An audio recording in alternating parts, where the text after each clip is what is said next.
వారాహి అమ్మవారండి. శ్రీమాత్రే నమః. వారాహి అమ్మవారు ఈమె కాపోలకి కులదేవత. మనం చూసుకున్నట్టయితే అమ్మవారి ఆయుధాలు ఏంటి అంటే, అక్కడ చూసుకున్నట్టయితే అమ్మవారి ఆయుధము నాగలి. నాగలికి సాంకేతము ఏంటంటే భూమిని దున్నడం. అటు చూసుకున్నటువంటి ముసలాయుధం అంటే రోగలి.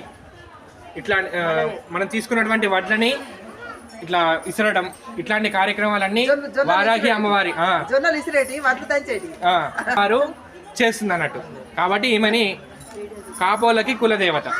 కాపోలు అంటే ఎవరు అంటే పూర్వకాలంలో భూములకి లేదా పొలాలకి కాపరిగా ఉండే వాళ్ళని కాపోలు అనేవాళ్ళు. సో అమ్మవారు భూదేవతగా కొలబడుతుంది కాబట్టి ఈమె కాపోలకి కులదేవత. శ్రీమాత్రే నమః. శ్రీ అమ్మ గుడి అని పెట్టుకున్నాం.